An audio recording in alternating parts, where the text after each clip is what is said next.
The thing about God, Jesus himself, when he died on the cross for us, he didn't do that so that we could like not have fun in our life.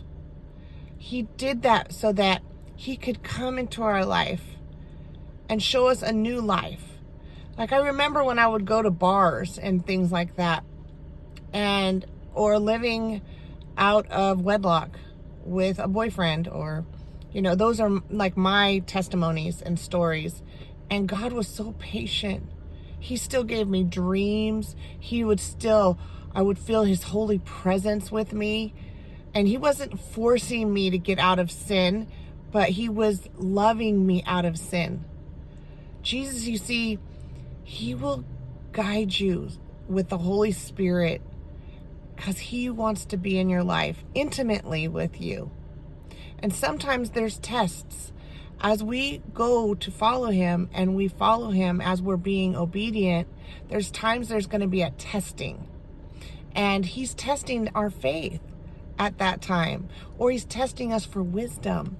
Or he's testing us for the integrity that we have in that intimate relationship with him.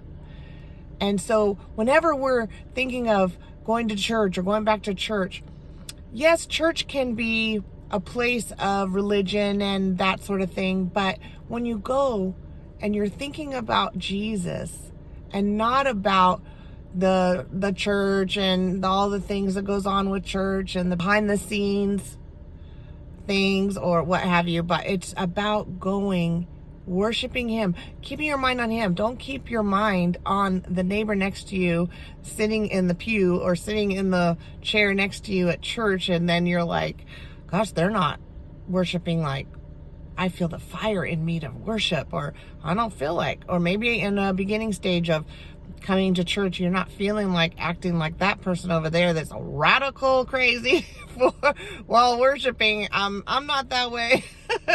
But then there's times that when God has worked on you in your life and you had that intimate relationship, he's then, you're inspired to go all out for him in church. And it's not about who's looking at me, who's looking at you, who's looking to see if you're worshiping or not worshiping. It's about you and him.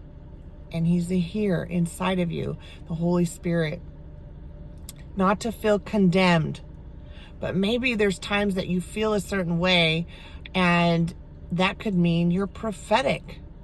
You could have a prophetic calling on your life, and you need to go back into the Word, into the secret place, not get isolated like the enemy wants you to, but there are times you need to be in not isolation, but in a quiet, secret place between you and Jesus, looking at the Word, reading the Word, and being engulfed in the presence of him and letting him guide you. And he'll do that through the Word, and he'll do that in circumstances. And he will sometimes come through feelings where we can say it's more of a spiritual sense, and that's Holy Spirit leading you. So take this word to God. Know that I love you, he loves you, and he is telling you today that you are worthy, you are blessed, you are highly favored. The King of Kings that sits on the throne room in heaven is rooting for you. If you agree with this, type in the comments, I am worthy, and God bless you.